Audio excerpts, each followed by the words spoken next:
This is Daily Exchange, where the big story lives. Glad to know you're still there with us. Today we'll be looking at the impact of drug abuse and trafficking in our society.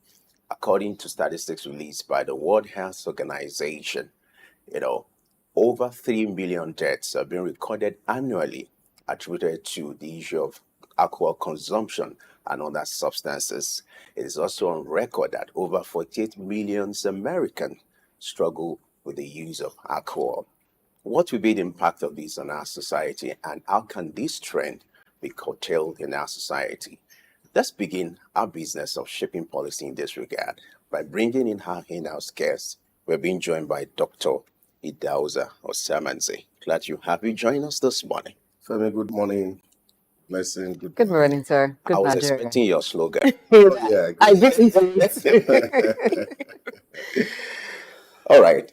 It's expected, when you are starting a conversation on what seems to be very crucial, but on a sad note like this, one needs to be sober about it. But interestingly, this was celebrated yesterday. And the essence of having a day like this is to draw attention to the impact of these kind of development in our society. Let's look at the statistics. Over 3 million deaths have been recorded annually as a result of alcohol consumption and other substances. Talk to us how bad it is when it comes to the issue of drug abuse and trafficking, and then also the war against tackling this practice in our society. The issue of substance abuse is almost as old as man, if I put it in that perspective. One of the biggest wars that the history ever knew was the Opium War, which was fought between Great Britain and China. Because in those years, Chinese productivity was quite high, and until the British traders brought in opium into China, and they discovered that many of the young people, when they take this substance, they go to sleep. So productivity was going down, and Chinese said, look, we don't want opium trade, and Britain said, you must take it by force. You see, that's the modern history of the use and abuse of substance, which actually was started by the great powers. And that's still on. It's only that sometimes we pay some lip services to things that really dehumanizes us, whereas there are a lot of people who have great power that have a hand in all these that are happening. If you remember, last 4 years, the context in the American election is what one issue that, of course, that Donald Trump wanted to take on head on, to say, look, we don't want substance to enter into America, but we see that they are coming into America through borders. And then, of course, the president tried to build a lot of borders to see how to stop this. And you can know what happened 3 years after. Those borders have been abandoned, and those things that, of course, he didn't want to see in America, of course, are happening as we speak. So these are the real issues, because they are the great patron of these very illicit substances, and then they promote most of it in a civilized world, really. And that's why you see that a lot of us in the third world are having a really difficult time managing, because even adding more to our trouble. You don't need to be told, just go around. A friend of mine told me some story about 6 years ago. I was delivering a paper in ASCON, and I was talking about the mental disorder that was in society. And he said he thought it was a joke until he got to the mental home in Yaba, and he was shocked, because his friend told him, I said, look, there's a whole lot of that's happening. That he discovered that almost every day there is 2-3 new cases that are coming into that psychiatric home of people who are under this severe impact. So we cannot overstate the damning effect of substance abuse. But unfortunately, we still see people doing all of that. If you come to alcohol, it's the same thing. Though, of course, people have been told to write something that drink responsibly, as they say. or smokers are liable to die young. But I think stopping this whole trade is the only way to really solve it, so that the big corporations who are benefiting from the mass loss of people and very potential world leaders should be the real people to suffer this casualty. I think that's what the world can do.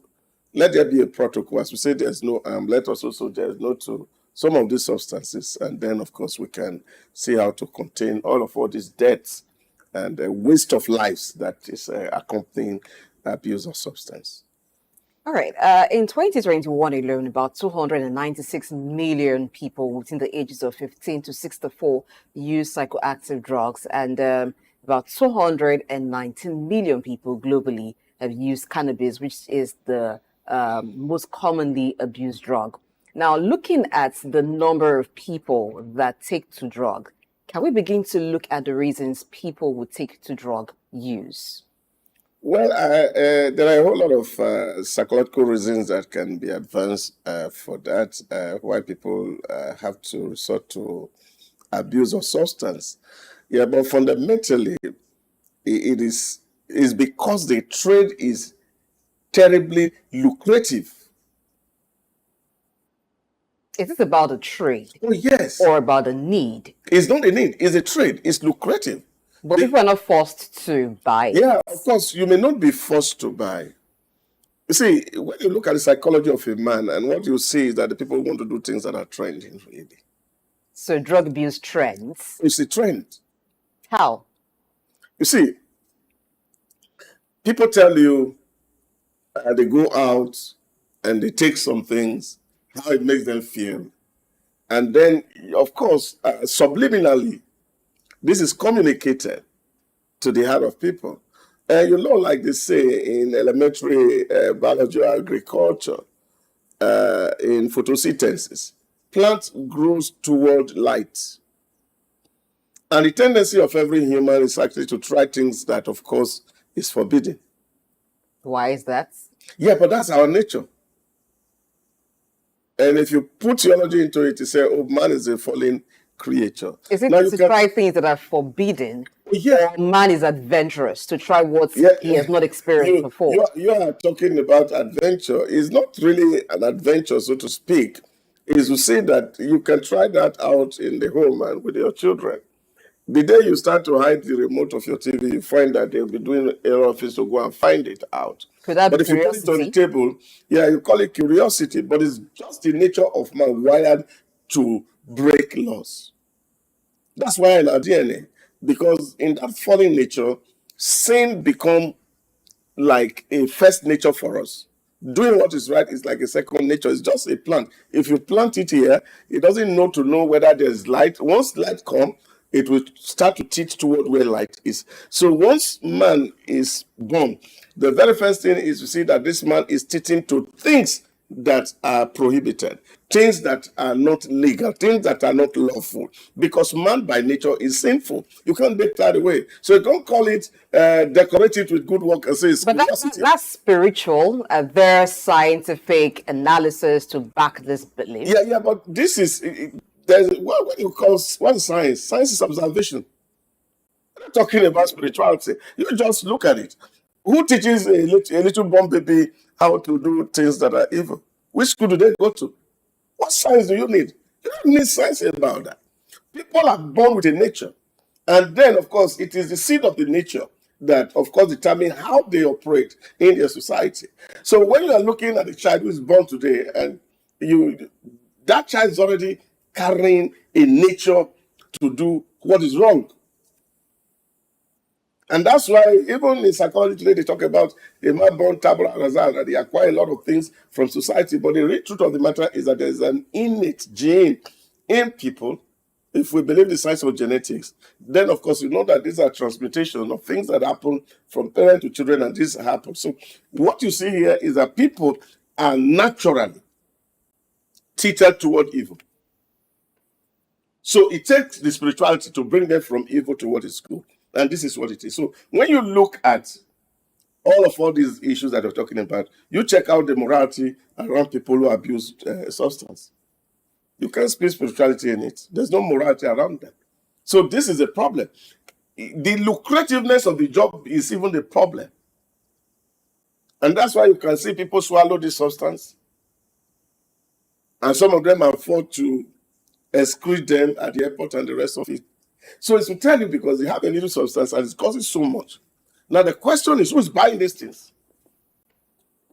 Who is providing this form that is making this substance so lucrative? So this is the issue. Because some substances we're talking about, they are not things that people can just go, poor people can even buy. So this is a trade within cartel of people who seems to have control of the world economy. That is why I started by the China case, because it led to a state-to-state war. You can still read that in history, the Opium War, the war between China and history. And China was beaten. And then, of course, opium was fought through their throats. So these are the conversations you must understand, that there's a whole lot of power behind these things that you're seeing. That really the world is paying lip service when we come to say, oh, we are celebrating the International Day of War Drug, when we know the real truth of what those issues are. We know the nations who are perpetrating these things. We know where these farms are. We know who is planting. These are the issues. So there must be drastic protocols from the United Nations to say this thing must stop. All right, to substantiate our conversation, Alan, there's a soundbite from the United Nations, talking about the issue of drug abuse. I'd like us to take a listen to that. Drugs can cause illness and death, waste years of healthy life, and propagate violence, harm, and exploitation. Those who are affected by drug use disorders are not the perpetrators of these problems. They are the victims. According to UNODC's World Drug Report 2023, the latest data indicate that globally, 296 million people used drugs in a single year, while more than 39 million of them suffered from drug use disorders. On this International Day Against Drug Abuse and Illicit Trafficking, we are calling for drug responses that are rooted in empathy, built on science, and focused on people. People who suffer from drug use disorders but are blamed and stigmatized instead of receiving treatment and care. People who inject drugs and are far more likely to be living with HIV but face stigma, discrimination, and barriers to treatment. People who are imprisoned for minor drug offenses rather than being given a pathway to recovery and rehabilitation. People who are punished for resorting to illicit cultivation of drugs out of desperation instead of being offered alternatives for a sustainable livelihood. People who continue to suffer pain because of unequal availability of important medicines containing controlled substances. And people who are denied their rights, dignity, and opportunities in life because they use or have used drugs. It is time to stigmatize the illicit drug market and not the people who are harmed by it. We need humane responses that discard outdated attitudes and focus on the health and well-being of people and communities affected by drugs. We need focused law enforcement interventions to stop drug traffickers from feeding on misery as several drug types hit new production records and the threat of synthetic drugs expands rapidly. And we need to invest heavily in prevention, awareness raising, early interventions and services to build the resilience of our communities. Today, let us stand together against the world drug problem and put people first.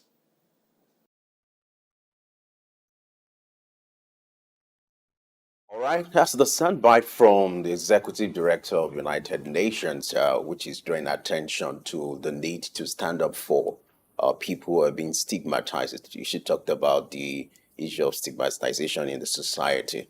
Let's point attention to that before we draw attention to the statistics released by United Nations in this regard. There are people. You see, this is even the problem. This is a problem. You see, as Africans, we grew up to know that there are some certain things you cannot do.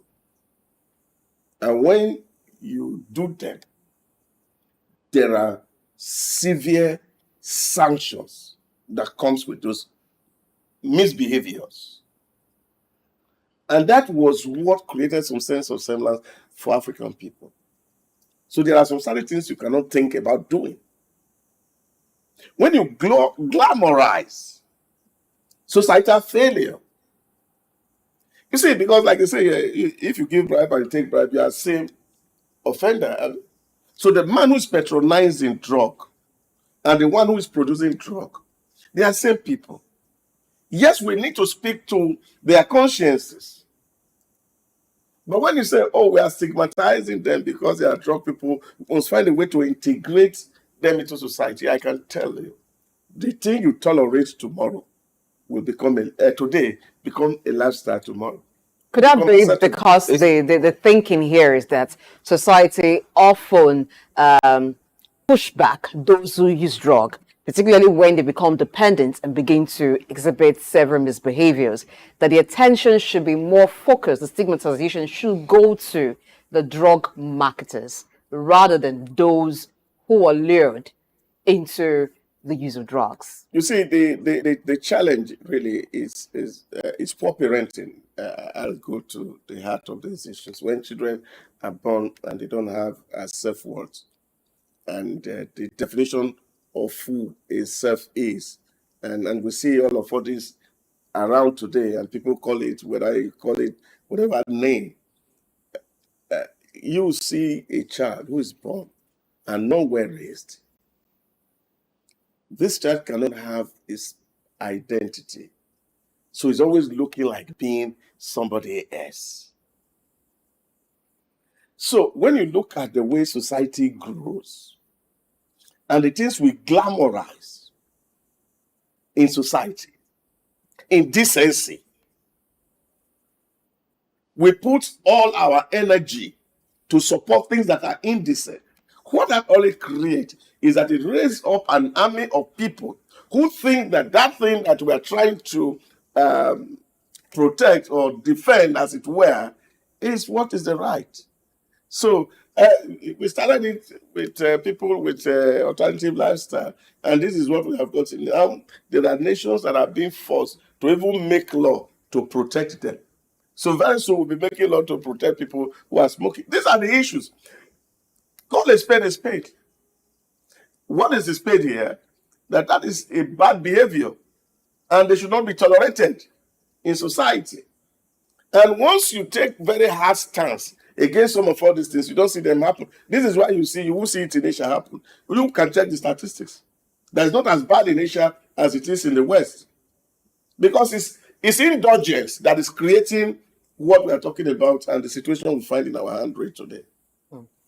All right. I like dwelling more on statistics, and I would like to paint a picture of what's happening in America. According to a survey, a national survey, it says 25% of Americans, 70 million people, admitted they use illicit drugs, according to a survey.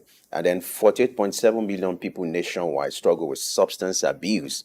Then according to this survey, if you check it properly, say 1 in 4 Americans over the age of 12 admitted that they used illicit drugs in 2022. 1 in 4.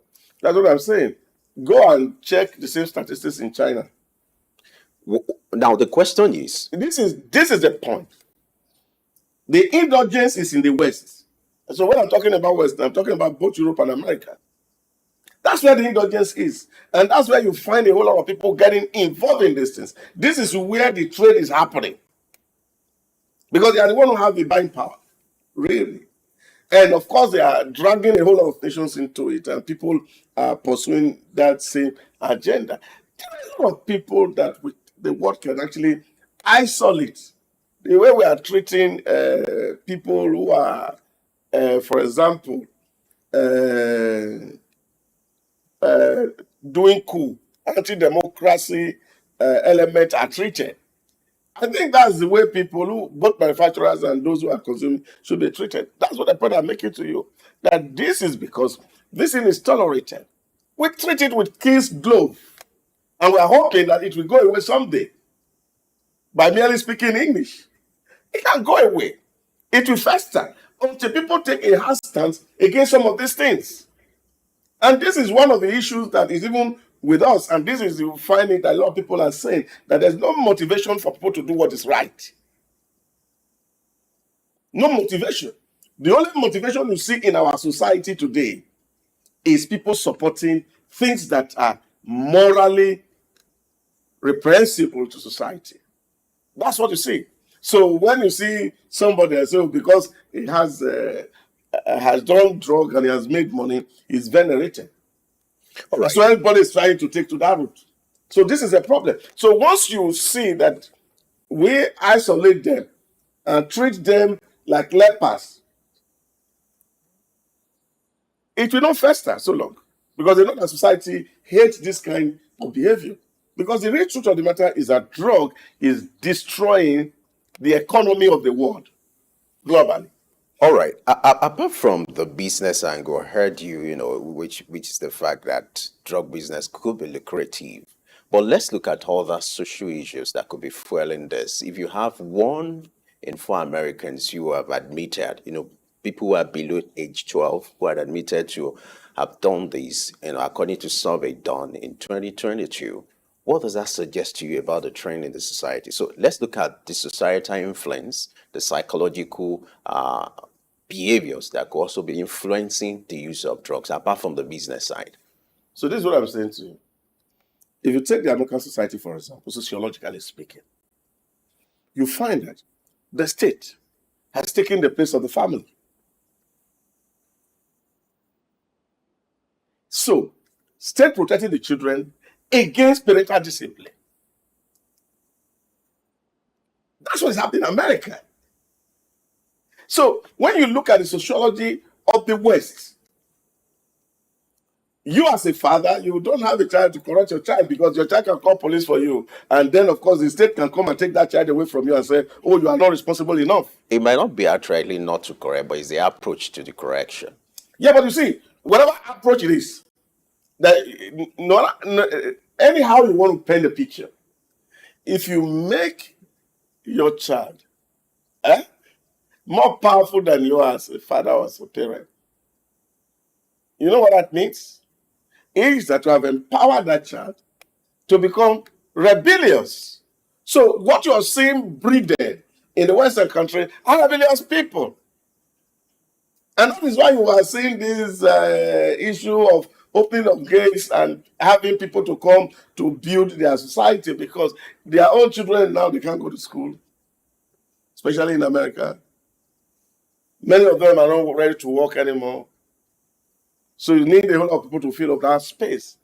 What good is that doing to society? Let's come to Nigeria now. Earlier you talked about China having low rate of drug abuse, whereas compared to the global average, China has a low rate of drug abuse, and this has been done with strict enforcement and rehabilitation. Oh, yeah. But the path of rehabilitation, which I believe the executive director of United Nations Office for Drugs and Crime was referring to as not stigmatizing the users, but stigmatizing the marketers.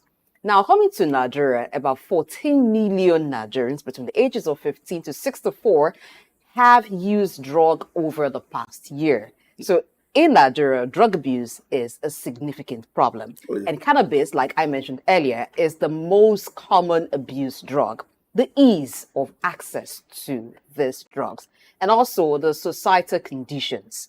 What do you make of it? Even when you talk about enforcement, which China has been able to do, in Nigeria, the Senate is proposing an amendment to the Nigerian Drug Law Enforcement Act, which is death penalty. But a civil society organization is contesting that. What do you make of the situations? This is you see, that's why I call it a trend. Because you see what's happening in the West, and then, of course, we replicate it in other countries of the world to say, oh, this is the way, this is how they're doing it abroad. And so we want to live like they're doing abroad. But we can see the consequences on us and our economy. I say to people who make arguments about ability of young people to be productive in Nigeria, that the problem is not more with what they call government policies. The problem is with the laziness that's reinforced by the substance use and abuse. You go and see people lazying all about what they're doing. You can take your camera and see it. Go to any bus stop there and see how people smoke freely in their homes. And sometimes you are seeing police around those corners. There's no enforcement. But you understand that if people have a habit, how do you rehabilitate somebody maybe take him to a mental home and they speak to him, and then he come back into the same society, and the smell of the smoke is coming. Is there any injection you're going to feed to that person? There's no injection. That's what I'm talking about. So if we don't call black, and we're trying to dress code a bad situation, all in the name that, we're saying rehabilitate. A lot of people who have been rehabilitated are back to society, and they are back again to smoking. So in calling a spade what it is, Yes, and having strict enforcement, what's your take on the proposed amendment of the Senate on the NDLE Act, death penalty? I just said that a civil society organization is opposing that amendment. What's your take on it? Should we go that far, or is it even far in terms of enforcement? yeah, but I think I'm not an advocate of death penalty for any crime, really. I'm not an advocate of death penalty for any crime, but I feel there are stricter ways to enforce some discipline that we act better than even the death penalty. Such as? You see, when you put the program of death penalty on the place, you can remember in those military days in Nigeria, you saw all this firing squad and issue. Really couldn't call robbery, so to speak, because the people say, well, take the bullet once and it's gone. But there's something that's worse than a bullet. How could that be? And that is the issue, naming and shaming. When people find it difficult to cope with shame, I don't know. You see, it's just common sense that people understand this thing, that they are understanding that, look, you are not fitting into a space. And everybody say, look, this is a bad behavior. We don't accept it. And people understand that when they are seen and they are isolated, then, of course, we will be able to see how do we do this. Now, where are these trade festering in our environment? If you come to Lagos, for example, you can count over 2,000 illicit clubhouses, and I can call them. These are breeding ground for the trouble. So when you wake up in the morning and people have an enclosure and you have the license to smoke all that you want, there's a certain place in Ikeja there. You see there every evening, every young people, you see there around the place. Because it's a heaven, and that's even very close to the state capital. Because these persons are seen to be not touchable by society. And therefore, it's difficult for you really to be talking about rehabilitation, because the real people is to see these people who are selling here. And you see even government officials to be able to go, the NDLEs to be able to visit some of all these things and see what's happening. And some of them shut down completely. So once you start to do this, a lot of people will have to learn. But when you go around in the evening and you move around town and you see what's happening in society, we are paying blind eye. Because the figure that you quote is underreported, I can tell you. Because if you walk around the city in the night, you see what's happening, you'll be frightened. All right, let's look at the theme for this year's celebration, which is invest in prevention. And let's see how the narrative for shaping policy can start from here. Now, according to the survey done, the most commonly abused substances are alcohol, marijuana, and tobacco. Now, if you're talking about prevention, if we're going to start from the availability of these substances, how should the narrative start with the use of those drugs? You have alcohol, tobacco, and marijuana readily available. If we're going to invest in prevention as regards the availability of these drugs, what is the starting point? I think the starting point is regulation. You have to regulate it. You see, yeah, of course, though people still smuggle some of these things into the United Arab Emirates, in Dubai especially. But in places like Sharjah, it's difficult for you to actually do this in the open. Even in the UAE, you can't do it in the open. But why is it difficult to even do outright ban? Yeah, but because, you see, that's what I'm saying to you. Man by his nature It's better to do what is wrong. Lawlessness is innate to man. And we can't remove the fallen nature of the man. So when somebody is doing what's right, like my mentor says to me, he said, it's abnormal to see a human being do what is right. So these are the issues. But you see,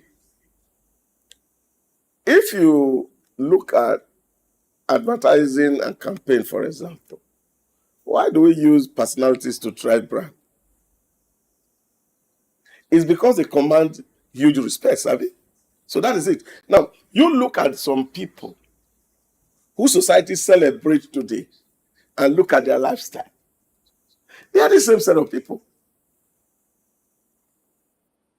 So, until you find a person who will say no to this use of substance, and you have elements of people who also will understand its implication on society and say, how do we save the life of our children and we make it something that is of importance and significance, then a lot can change. Well, you're aware of this campaign. Maybe if I say the line, that will bring some issues. Smokers are liable to die young. You hear that often. That campaign has been on for years, yet this hasn't deterred people from smoking. This is what I'm saying. We just put that line there. And you look at it like a manual. When manual, the way it's written, verbals with very tiny font, because they are not intended to be read. I don't know whether you get a picture. So when you buy a device and you see the manual inside, if you look at the font in which it's printed, you know that they don't intend you to read it. Why would you think that? But it's written. If you want to read it, you could read it. They don't intend you to read it. So this is the same way this byline that you are seeing, whether it's drink responsibly on a bottle of beer, and go and see the label and the branding. The drink responsibly is tucked in, just to avert the regulatory hammer. That's all. But even at that, wouldn't it be that the marketers have done their own bit, at least? While they sell the product, they've also advised you. So it's your responsibility to decide whether or not to consume. So if somebody tell you as a state and say drinkers are liable to die very young, why should, for example, the state give license to such person to operate if it's a murder? But even if the state doesn't give the license to sell, you cited the example. No. State empower them to sell. If there is no license, they cannot operate. It's a hypothetical situation I'm trying to create here, a scenario. So if the state doesn't give license for them or for the marketers or producers of alcoholic beverages and tobacco products to sell, you cited the example of Dubai, where people still find a way to smuggle this thing. And in your analogy, that man cannot do what is right by his nature, don't you think people will still go out of their way to search for this product? Yeah, but you see, even in the smuggle case in the UAE, you know the consequence that when you are caught, that is not child's play. So in just trying to tackle only the marketing or the availability of this product, will it get us to where we should be? Or also looking at why people would go out of their way, people would spend their hard-earned money. Some drug users were once productive. They had jobs. They had businesses that gave them revenue. But once they became dependent on drug, they lost all of that to drug use. Now, what are the conditions that move people to that level? Can we also begin to address some of it to reduce the incidence? I go to blessing completely. If we have to deal with the issue of drug, it has to start from the family. The mode for parenting needs to change. And that's very, for me, significant. And I think that's actually where the problem is, where a number of children are breeded with inferiority complex. because of the environment in which they are raised. Environment where love is not emphasized, environment where there is so much hatred, so much high-handedness, so to speak. Then, of course, you will find that these children grow up and they go outside and they don't feel self-fulfilled until they have to do something that some other children are doing. And that seems like they say, in quotes, while we're growing up, I say they want to belong. Belong to where? So there's a yearning for approval. Yes, this yearning for approval is a problem. And this starts because from home, there's poor parenting. And I really feel that religious institutions are mosques, corporate in law for this area, that where, of course, we are able to establish very high moral standards in our homes. And children know the difference between what is right and wrong. Then it is easy for you to create. But unfortunately also is to see the society that is celebrating people of low moral values is the worst. So this is why you see a motivation for young people today to think, to do that. That is the best way to go. You see, if you see people who are doing bad trade, they are receiving honor and award. So even when, as a parent, you are telling your child that this thing is not good, they'll be pointing you to the number of people that are doing some of all those things. So these are the issues that we must deal with in society. But fundamentally speaking, once children are well raised and you infuse the right moral dose into their lives as they grow up, becoming self-confident, self-aware, know who they are, that they don't need a substance to validate their identity, or they don't need a kind of clothing or dressing style to be who they can be on earth, then you will find a society that is free of some of these activities that we talk about. What role does advertising, social media, and even the conventional media have to play with this?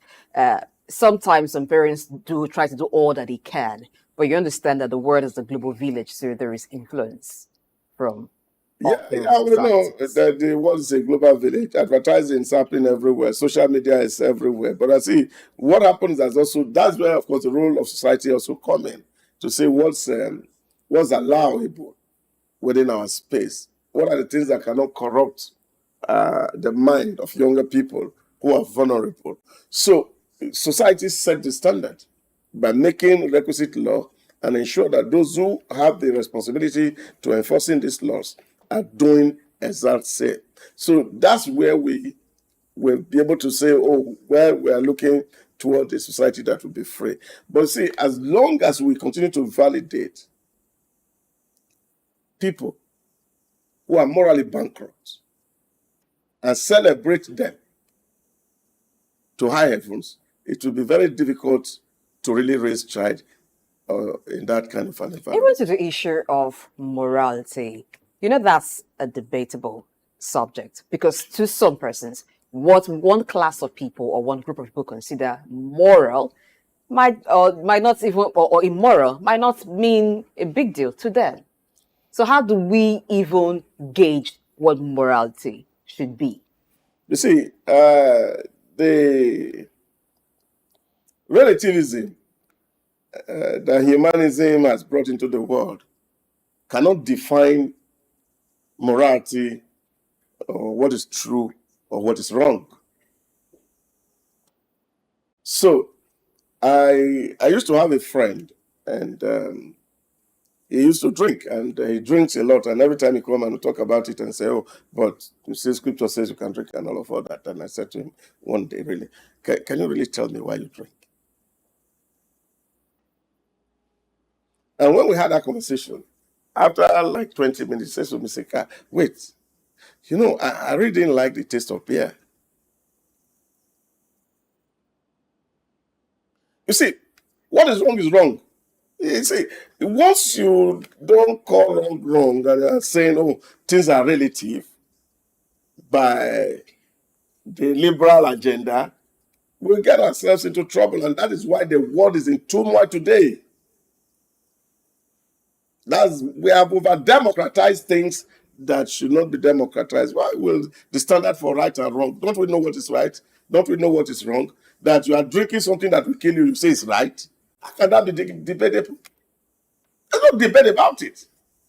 That if you take alcohol, your cells are destroyed. If you take marijuana or whatever it is, you are destroying your body, and you say it's debatable. What's debatable about that?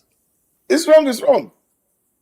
So there's only one standard for morality, and that is to say anything that doesn't add value to you, but devalues you, cannot be said to be right or wrong. And I don't think this is definable by any claim. Sorry, it's about value. Morality, or what is good and what is bad, should be judged based on value. Value, yeah. All right. That's right. All right, let's do a spotlight on the war. That's the common cliche, the war, the fight against drug abuse in Nigeria. You have the agency in charge, which is the NDLEA, doing its best to ensure that this has been curtailed. Now, but how do we localize this war against drug abuse? You have NDLEA in Abuja, and some of the states, having roadblocks, and some doing random search and all that. But how do we localize it to make it more effective? Because get to the streets, these drugs are available. Sorry to butt in. The truth is that I don't even want to talk about controlling agencies. The truth of the matter is that NDLEA in Nigeria today, I think they're even the one that needs to be purged. How do you mean? You can't tell me that they don't know where these people are. You cannot tell me. Are they enough? Are the men of the NDLEA enough to comb the length and breadth of Nigeria, looking for cannabis farmers, drug traffickers? No. You see, this is the problem. When you want to fight a war, you'll be able to empower such agency to be able to do the war. You give them the requisite ammunition that is required to win that war. As we speak, they don't have that. Because if you understand, drug trade is a cartel. Globally, from the South of America, across the world, is a cartel. So the people who do this trade, they are ready to kill and destroy. And therefore, those who are going to enforce the war must be ready to kill and destroy. Because that's the only way you can win the war. So you can't say terrorists are with arm and you are asking civil police to go with empty hand to go and meet them and arrest them. How possible is that? But the dimension to this conversation, these cartel people you talk about, they live in a community, they live in certain areas. Yeah, that's what I'm talking about. You have people who know them. So how do we localize this war against drug abuse? If that is done effectively, you agree with me? That will... Yeah, but this is a challenge, which is, of course, which is societal to us. And this is for us. Every bad person have one man who is very strong or powerful somewhere, who you can call. And then even when you were an offender, you become the right. Those happen in this society, and we all know that. So we can't shy away from it. So if we are determined and said, okay, we want to fight crime, or for example, we want to stop the issue of illicit use of drug, the first and foremost is that we have to look at the DNA of the agencies and see who and who is possible.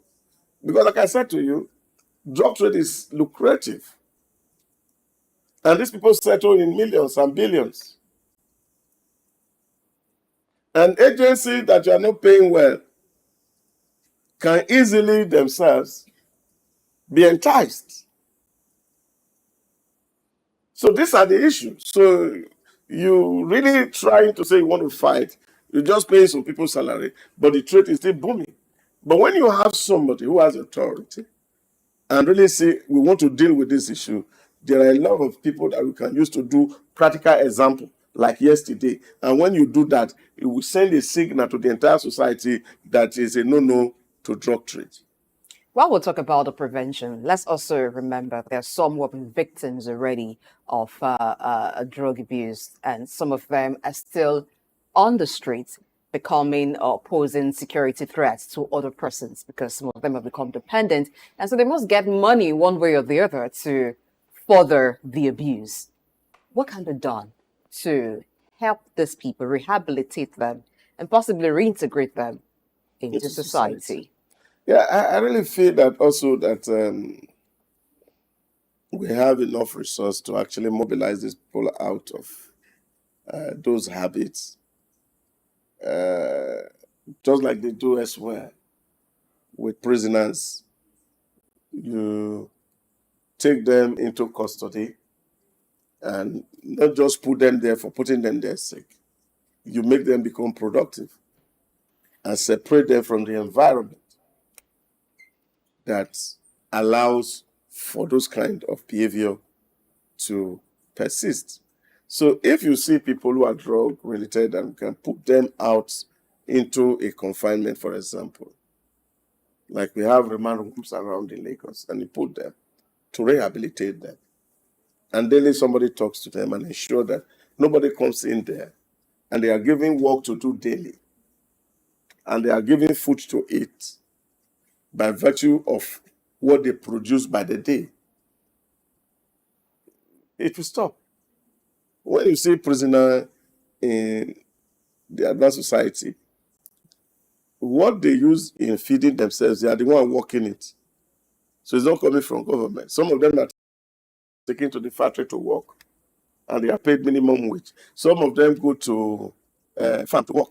They are paid minimum wage. So government can actually harness this kind of people. Find a way to ensure that no infiltration into that camp, that substances are not allowed in those camps. And then if you keep them there, like they say, in 21 days, a habit is fully formed. They can become rich people. Does that 21 days rule apply to drug abusers? It will. If you stay away from it for 21 days, it's likelihood that you are going to forever live there if you are not put in that same environment that created in the first place is very high. Today is MSME Day, which is Micro, Small and Medium-Sized Enterprises Day. And it's about looking at how they contribute to global development. They are seen as the engine of every economy because of how critical their roles are. They provide employment and even local services that other industries or other enterprises depend on. Now, on a day like this, we'll bring in someone who will be talking about the challenges, the prospect of micro, small, medium-sized enterprises in Nigeria. He's Dr. Muda Yusuf, is the immediate past Director General of the Lagos Chamber of Commerce and Industry, and is also the CEO, Center for Promotion of Private Enterprise, CPPE. Good morning, Dr. Muda Yusuf. Thank you for joining us on Early Exchange. So this is a day where we talk about your sector. I like to refer to it as that because you're a key player when it comes to micro, small, medium-sized enterprises. And you've also been the Director General of Lagos Chamber of Commerce and Industry. Now, let's talk about the role of these set of businesses. Well, the small businesses, that is the MSMEs, are playing a very critical role in the economy, especially from the point of view of job creation, from the point of view of poverty reduction, from the point of view of enabling an economy that is inclusive. And when we have a segment of the economy that is able to deliver such values, I think we will appreciate how important and how critical the sector is, to the overall stability and progress of the economy. They contribute, over 50% of the GDP. And when I talk about GDP, I'm talking about the totality of the output of the economy. So the sector is a very critical sector of the economy. And but whether the sector is getting a commensurate attention from the point of view of policy, support, and all of that is a different matter. Because in my view, the support that the sector is getting is not proportional or commensurate to the value that the sector is bringing to the economy. But to answer your question directly, it's a very, very strategic and very important sector or segment of the Nigerian economy. All right, Dr. Muda Yusuf, good to see you again. The essence of having a day like this is to draw attention to the role of SMEs in achieving the 2030 agenda. Now we're 6 years away from the timeline set for this goal to be achieved. Would you say that the SMEs are well equipped for this task? What are the concerns or the challenges ravaging the delivery of SMEs when it comes to achieving the SDG goals? Talk to us. Well, the SDG goals, they will have 17 of those goals. But where the SMEs are much more relevant or that can make a lot of impact is in the area of poverty reduction, which is a very important element of the SDG goals. It's in the area of zero hunger. There's, of course, a relationship between hunger and poverty and employment. So in those areas, and also in the area of education and reduction of inequality. So in those 4 critical SDG goals, the SMEs or small businesses play a very, very important role because of the scale of employment that they generate, the number of people that are employed, and the number of people that are making a living from that sector. You see that the growth of the sector has a very strong correlation with poverty reduction, with reduction in hunger, with reduction in inequality, and to some extent even improving the level of education. But these days, if you don't have the economic empowerment, it's extremely difficult for you to ensure the education of your children or your ward, as the case may be. So the SMEs are contributing a lot in that space. But just as you said, they also have major challenges.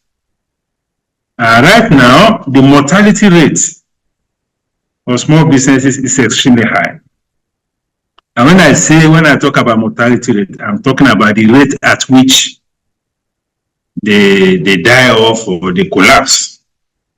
I think there's a study that says that close to 70% or more of small businesses die before they are up to 5 years or so.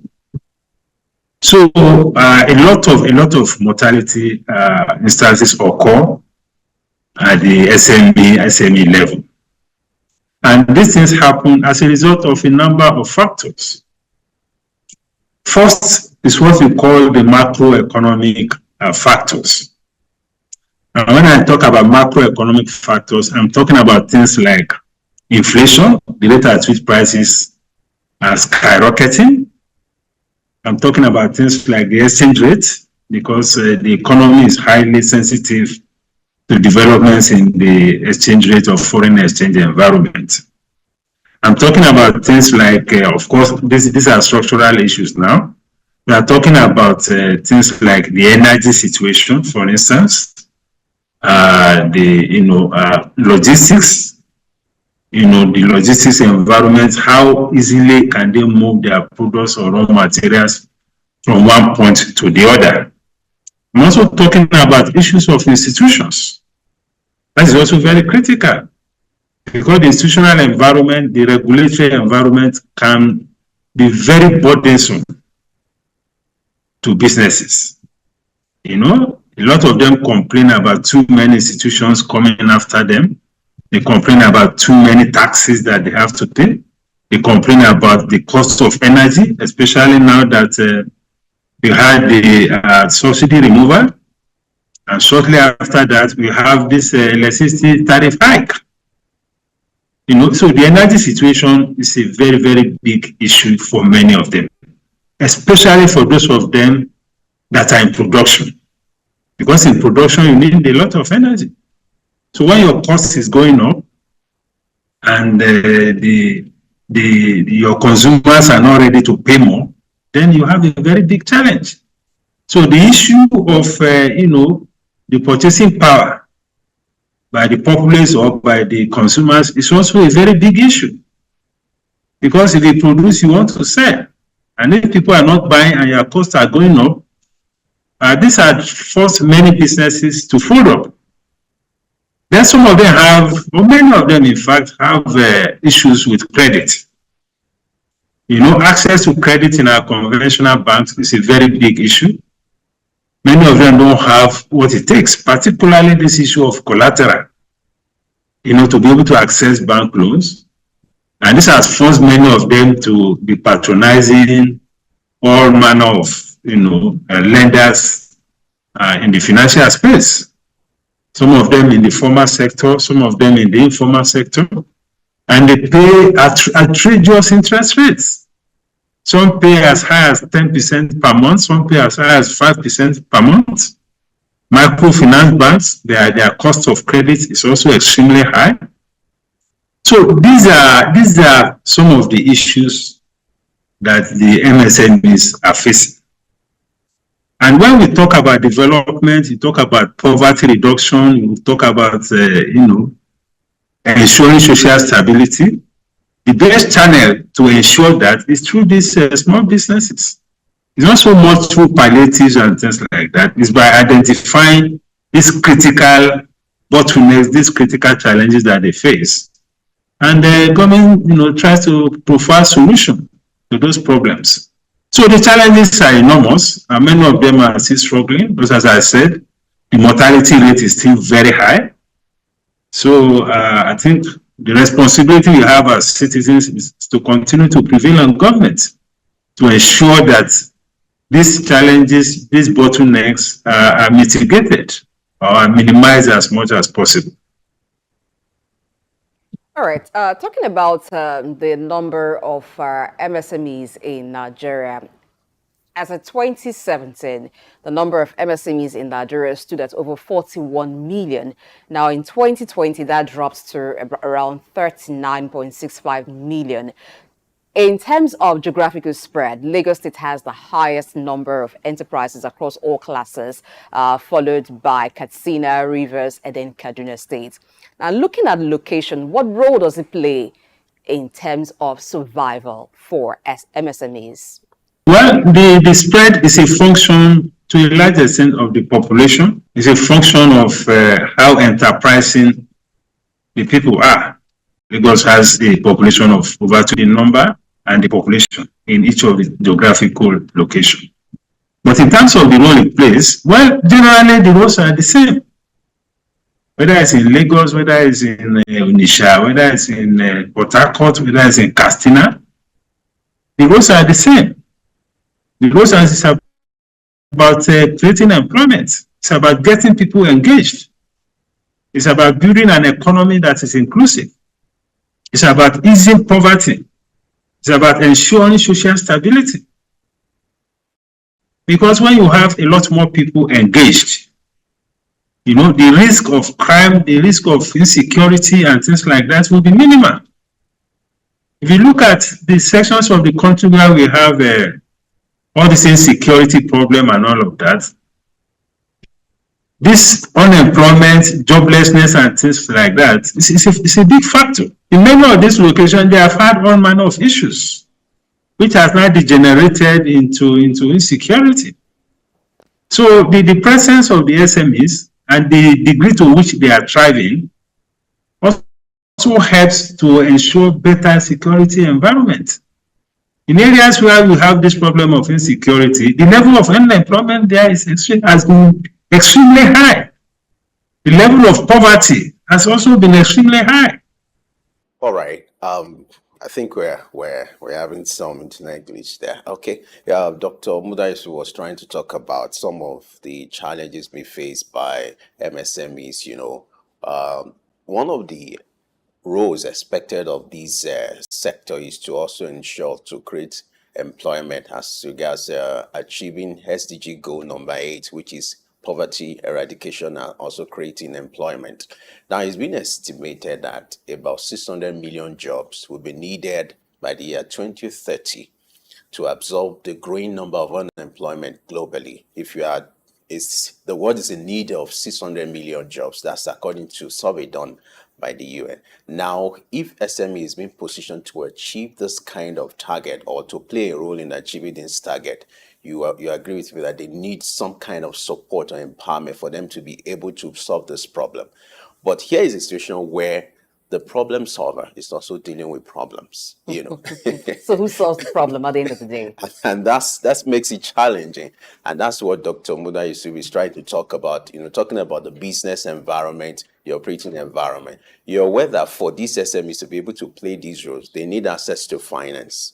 And if you look at interest rate, the benchmark now, an average SME player will want to snub that, looking at what may be the outcome of that if you get to banks to source for loans. Looking at MSMEs in Nigeria, they contribute 96% of businesses in Nigeria, and they contribute 48% to Nigeria's GDP. So as of 2017, Nigeria had over 41 million MSMEs. That dropped to around 39.65 million in 2020. Now, the areas that have the highest number of MSMEs in Nigeria are Lagos State, Rivers, Katsina, and Kaduna State. Now, looking at this location, are there particular factors that provide a sort of enabling environment for more MSMEs to spring up in this state than we have in other parts of Nigeria? Yeah, I think the issue is not the statistics. And I think also the way the statistics themselves are taken is also fundamentally flawed to a very large extent. There are a whole lot of people who are doing small businesses all across the nation.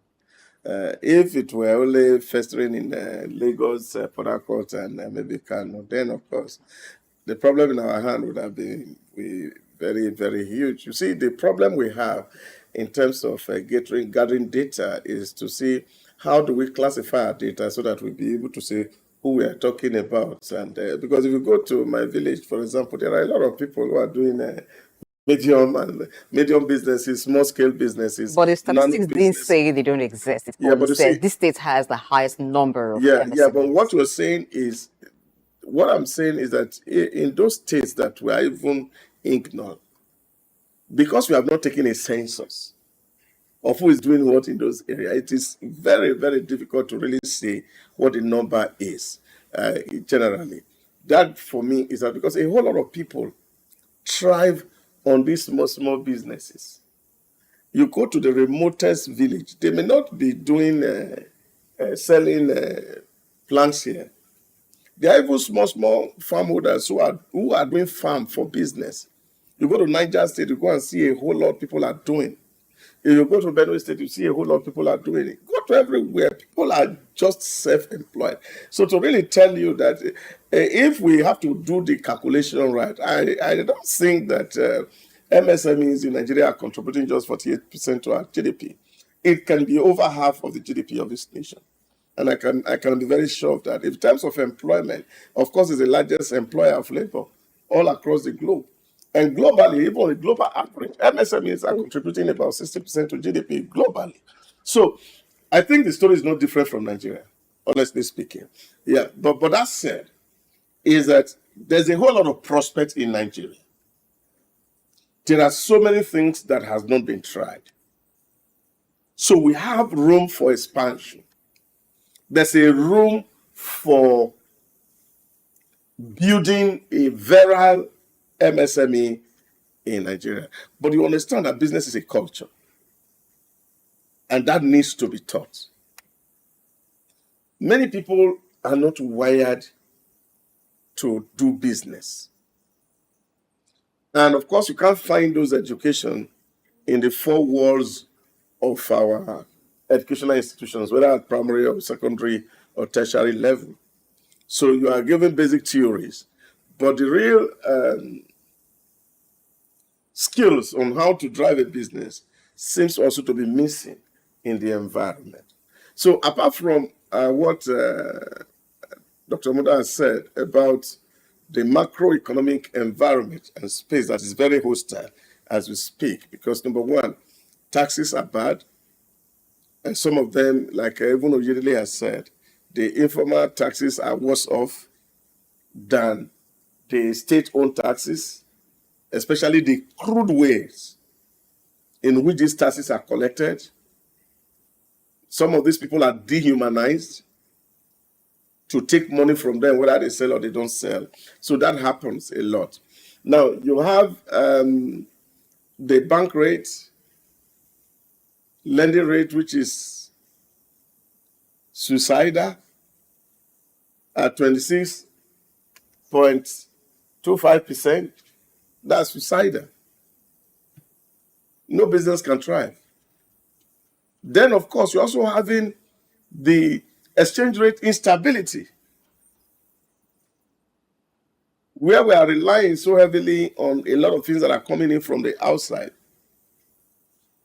Then, of course, when you put all these things together, you find that it will really be difficult for the SMEs to survive.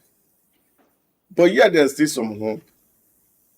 It's also to see how people can be trained to be financially literate, to be able to separate profit from capital. It's a huge struggle. Many people have businesses, they don't keep books. You just sell, you put it in a drawer. You just sell, you put it in a drawer. So the next time you want to buy, you pack all the money, you use it to buy something else. So you are not able to actually isolate what your profit is and what your capital is. So that's a fundamental flaw in the system. So if you go around to say, okay, you want to go and check the books and see how these businesses is doing, there are no records to give you this idea. So you can have a projection of what sales figures are or the trend in terms even of pricing of their wares. So that's also a big issue that needs to be addressed. And I think there are some NGOs and agencies that are putting a lot of energy in this space to see how to educate these SMEs, because even calculating their tax becomes very difficult because there's no record keeping, so you don't know what is profit before tax or profit after tax. So all these things have to be taught so that people know how to run business, and it is easy for them also to file their return at the end of the year, and then you can say, this is the position of my business. I have a young man who is trying to set up, and I'll be telling him, I said, okay, I won't allow you to fly until you do a cash flow to tell me how money is going to come in and how money is going to be expended. It'll be like 3 months now, we are still struggling because he's not able to articulate it. But the energy is there to go and sell. So business is more than selling. Ability to be able to also spot opportunities are all issues that they can also look at. And I think more importantly, we also will be able to see how we can also aggregate people into communities where it will be very easy to facilitate. And you have a group of people who are doing all same job together, and then the dynamics of those jobs are given to them, and how to run the trades are easy. And then, of course, they cannot put their resources together. Like Muda said about the collateralization of loan. then of course the group can itself become a collateral, and it is easy for such to be monitored even when they are receiving resources. But I think fundamentally the country need to do a lot in terms of the lending rate and the borrowing rate. If that goes down a little bit, a lot of people will also survive. Now, you talked about education, educating the business people, and you also mentioned that some persons are not wired for business, but a lot of people want to do business. So in the East, they have this apprenticeship system where people come to learn certain trade for a number of years. And after that, there's some form of settlement. That still happens, but I'm not sure it still happens at the rate it used to be. Even among the some northern traders, you still find that apprenticeship system ongoing. In addition to formal education, whether it's going to be by training or it's going to be by what people study, can this be strengthened to teach people sometimes the intricacies, the do's and don'ts, or what they need to know, skills with running certain businesses? Yeah, I think the apprenticeship scheme is working really for a lot of people, whether north, south, or west. A lot of people get into this apprenticeship scheme. But you see, there's a story that a friend told me some years ago of a certain woman who was married to a very rich man, and they get to the house, and every time they want to cook beans, they look for this earthen pot. And they were living in a very posh house, but the woman was looking for earthen pot to cook beans. And the husband was wondering, can we use another thing to cook beans? And I said, no, we can't use another thing to cook beans. No, this is what I know. And said, oh, wow. So that's how my mother told me. So the mother came and he said, must we use this earthen pot to cook beans? And I said, well, that's what I got from my mother also. So I'm told that if you cook it with this pot, it's sweeter and better. So that's what we are used to. And then, of course, thank God the grandmother was still alive. And one day came to the house and they said, my grandma, it's like this tradition has been coming from you, this use of earthen pot to cook beans. How did it come about? He said, my son, there's no anything about it. In our days, that was what was available. That was what we used. So somehow, you can only transmit the things that you know to other people. So if it is 40 model, you hand over the 40 model to successive generations. And that is how they are going to live by it until somebody comes to refine it and define and say, this is what is acceptable and this is what the practice should be. So that standardization is actually what we need. So that it's not just about understanding the intricacy of the trade, but also understand record keeping is fundamental to business. And once they are trained in this elementary, like they call it, accounting for non-accountants, so they are able to calculate and put value on money and really know what they're selling and how it's coming, what profit is coming about, what is taxable, and all these things will help the business climate to really be more productive. That's the point I'm making.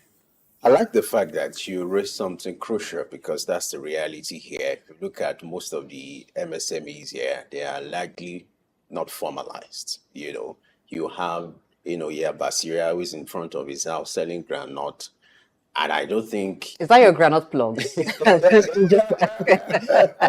I'm just trying to paint a picture of the society we live in.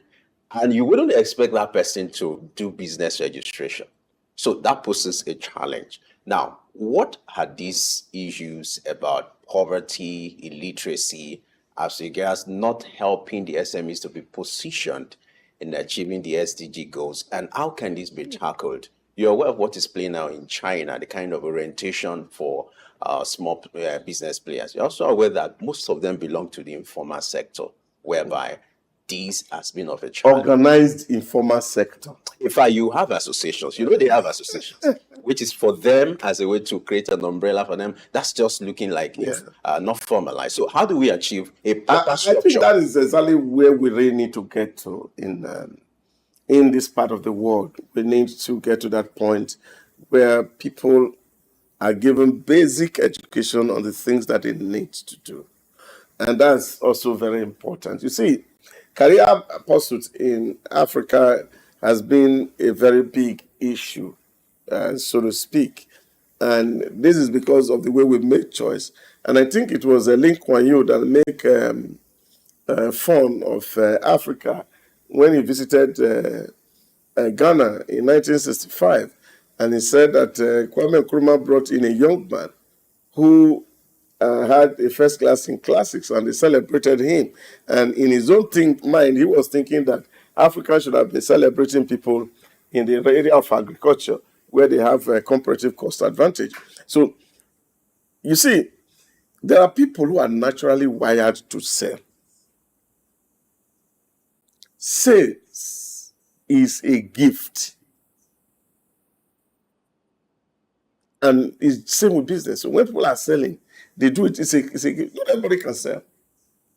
So once we can identify people with those potentials and gifts, all we just need to do is to flesh them up and give them the platform to run.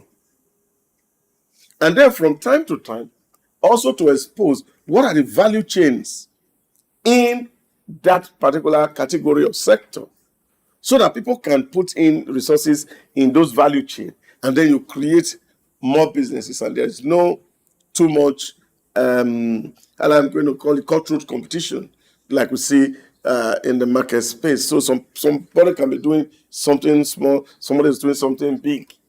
I remember the first time I got to Dubai, I was going to buy a flash disk, and I went to a shop, and they said, "Oh, how many do you want?" I said, "I want just one." He said, "No, I don't sell in piece. I'm just retailing. So I'm a wholesaler. So the next shop is a retail shop, so you can go there to buy." That's tell you how organized the system is. So the retailer know his bit, the wholesaler know his bit. It's all combining the two. So creating also space for the retailers to have their own businesses. So that's because your society is organized, and that we all need to do. It's amazing that 60 years, for example, after independence, we are still struggling with education issues. And I think that for me is really the failure of the state, that we have not been able to at least give people the basics. That in 2024, Nigeria is still talking about out-of-school children. It's bewildering. And I think those who are our governors should be ashamed. Because once people have this basic fundamental in commerce, this thing should be taught out and then put in practice how they can experiment it in the marketplace. You know, in those elementary commerce, they talk to you about sole proprietorship, partnership. You know, people can organize around those concepts. But what about those who are not out of school? Because not every state has a great number of out-of-school children. There are states where children are still in school, and the incidents that led to the rise in out-of-school children doesn't happen there. They are taught this subject. Has that automatically translated to a higher number of MSMEs, thriving ones? Does it end with the knowledge acquired from classrooms? Yeah, you see, it's because even the classrooms are not well positioned to deliver this knowledge. Because we are not giving it to these children that they need it to live back. We're only giving it to them as a precondition for them to go to higher institution. That's where the learning is faulty. So when you are teaching children chemistry in school, you are not teaching them chemistry, that you are empowering them, that they don't need to actually go to a shop to go and buy cream, that they can actually sit in their home and create their own cream based on the elements and the chemical compositions that they have been taught. That if you bring this element in here, bring this element in here, this is what you get. Now you can add different flavor to it and it can become a business. We don't teach children like that in our schools. We only teach them to memorize the atomic numbers and the elements, so that they can regurgitate it during the WAEC exam, so they can move to the next level. That's where the education is faulty. Now, when we are teaching people commerce, for example, and we are actually saying that we are trying to teach them entrepreneurship, because that's what the trade is all about. We're talking about how a sole proprietor should run, and we are having life example, and we can even begin to encourage them to even start where they are as sole proprietor, what is required. Then, of course, you will find that this culture will evolve. But the school system had not been wired to translate these theories into practice. And so the children are in a race to memorize so that they can pass the exam and move to the next phase of the academic pursuit. So this is what is wrong with our educational system. So if we can blend it to ensure that what we are teaching in theory, that we are matching them with what people can do actually in their practice, which was actually the design of the 63-4 education system that Bas Fafuad gave to us. God bless his soul. This was modeled after the German pattern. Now, once children get to primary JSS 3, they can decide not to go forward and move on with their life. Through vocational study? Yes, of course, because the curriculum was supposed to be vocational studies. So when they are doing Intro-Tech, they were supposed to be taught carpentry, taught mechanics, and all this equipment. Actually, the Babangida regime provided them for all the secondary schools in Nigeria. But unfortunately, there were no personnel that were trained who could actually put this to use, so that as children go into this school, they can actually get into the lab and do the practicals of these things that are being taught in theory. So that was where it all went wrong. So now that we have the 664, where it's a straight thing from the primary to secondary and then to the tertiary, what can be done? We may not be able to go back to that form anymore, or that structure. But what can be done? And looking at the fact that in present day life, some of those skills that were acquired through vocational studies are not really thriving, what can be done? No. They thrive. It's not really thriving. You take, for example, if you check the secondary school curriculum, even examined in WAEC, you have computer science as a core subject. Then you also have data science as vocational course. So you see a child writes computer science, is writing data science. Now, what they are teaching them in both is the same. Curriculum is exactly the same. Now, you are seeing a situation. What is data science? Data science is your ability to harvest data and analyze data. So if it is vocational, we should be able to get these children to learn to collect data while they are in school. To say, okay, how many people eat beans? How many people don't like rice?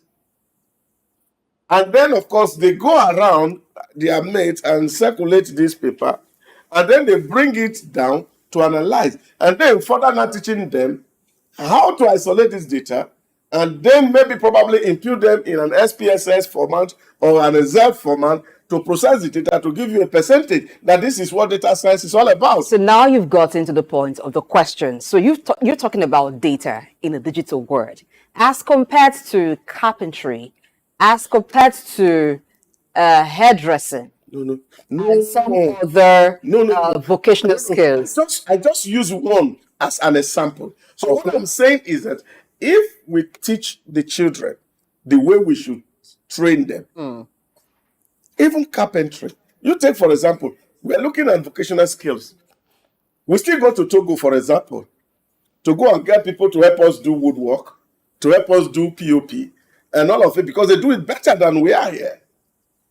Now, why can't we train these children in the secondary schools and show them how to do POP work, what elements, and they see the practical, and they can start to play with designs, And then this can stir up interest in their heart. Let me give you an example. In the civilized society we are looking at, when children are starting elementary school, they ask them questions and say, what do you want to become? Oh, I want to be a soldier. Say, oh, really? Good. During long vacation, they give them 1 month to go and stay within the soldiers' environment. And when they come back to school and they ask, do you still want to be a soldier? I say that, no. I can say yes. And no, So, sorry. He said no. But if he says yes, he really know that this child actually has a passion and interest in this discipline. Some people are taken to the law chambers. Some people are taken to court. Some people are taken to immigration. All manners of places and the kind of career that they feel they want to choose. To go and experience firsthand how it looks like and how it feels. So this is what we need to infuse into our educational system. And once we can put in here, people can grow out from secondary school and become very, very successful business people because the skills have been taught them in school and they can put them to practice in the marketplace of life. All right. Your reference reminds me of my experience when I was in secondary school. Introtech teacher, my teacher almost turned me to a carpenter. We are being asked to bring 2x2 every day. And my parents were wondering what's going on. And that's the reality. I can't see the correlation of that what I'm doing now. So now let's talk about solutions as we wrap up. The SME sector is expected to provide a buffer for the economy, and by 2030 to cover up for the issue of unemployment, 600 million jobs are expected to be created. How can the SME be positioned in achieving this goal 2030, 6 years away? Well, like I said, it's simple. Our guest has alluded to this, and he didn't make some mistakes about it. Once you make the macroeconomic environment right and friendly, business conducive, and of course, you can give the people the proper education and training that they need to be able to function in that space, we'll achieve it. In short, as a matter of fact, with even the volume of our uncultivated space, with the level of hunger in our land, for example, is enough motivation and driver to achieving this goal, even less than 2030 as we speak. But how do we encourage people to become enterprising? Is what the challenge is for us. Because we have the first people on a culture that believe that until they wear suits and tie like you are, then of course they cannot earn a good living. So I think that's a problem. So if we also train them that if they are going to shop and they can afford a suit and tie and put it and still do their business, and it doesn't really depreciate who they are, and they can still look good while doing business, why not? People want to take to those things, and it is even better to be on your own than to be supervised. Against that backdrop, let's take a look at the example Femi gave, that is Introtech teacher almost turned him to a carpenter. Now, at that point, he was wondering as a student, what's the relationship between bringing wood to school and what he wanted to be. I guess the picture he saw that made him decide he wanted to become a broadcaster was role models. And so being a broadcaster looked attractive to him. He moved towards that direction. But being a carpenter at that time didn't look attractive to him. And every business also, in order to thrive, must have some form of comparative advantage.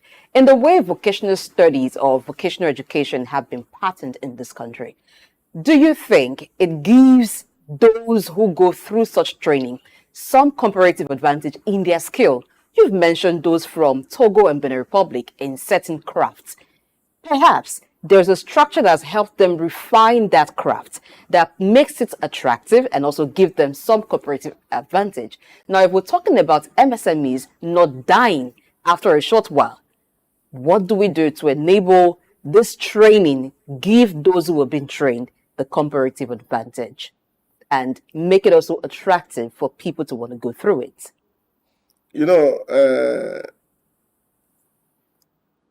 I agree to some extent that people have a flair of some certain things they want to do, and that, of course, could be their comparative advantage in that environment. But you see, the things that we are taught in schools are just basics, and they are supposed to equip us for life. And Femi cannot be sitting down here that after carrying 2 by 2 into classes, and yet he's looking for a carpenter to help him fix a table. You didn't want to hear my experience. That's a mistake. If you were able to just nail together, but not make a fine table. Yeah, but this is the issue. Because I also saw, recently I went to a training, and we had opportunity to move into a new house. And then they said, oh, we're going to go look for a carpenter. And the guy said to me, carpenter, what are you looking carpenter for? We say, at least to assemble the beds and the chairs. He said, no, say we have carpenters here. We have plumber here.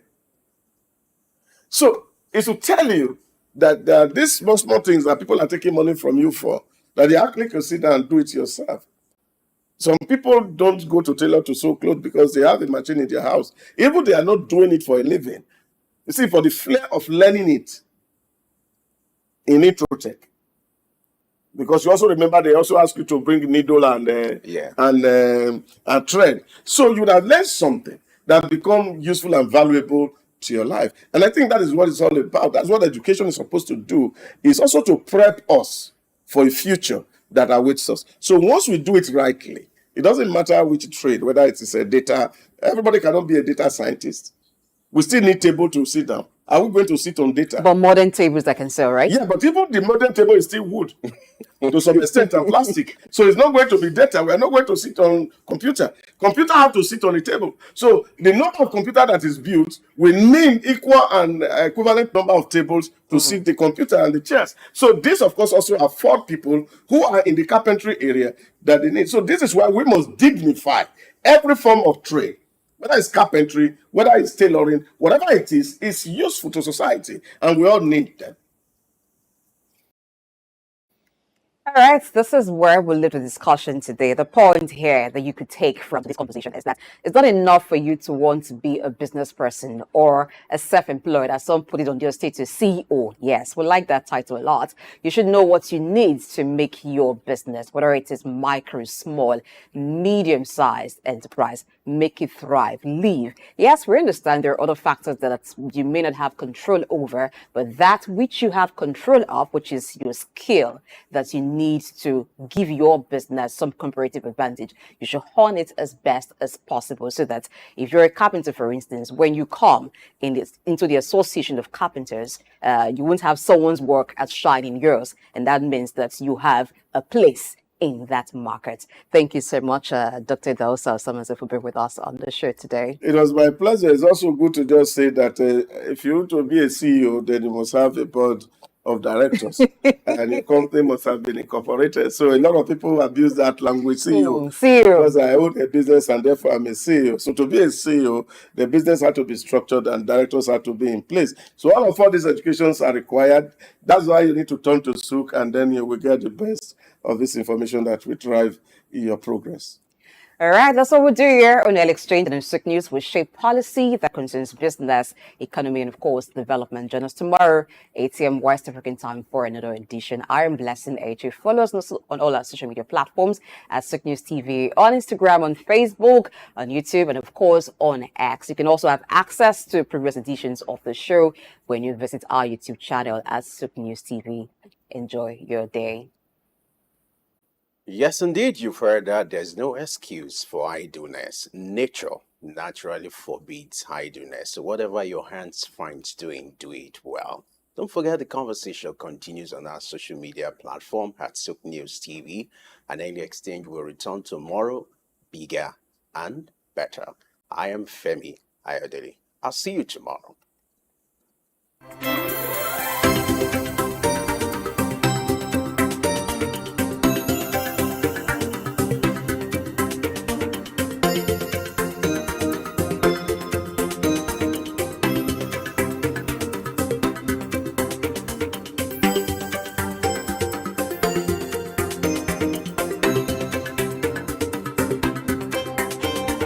Early exchange, shaping policy, advancing development.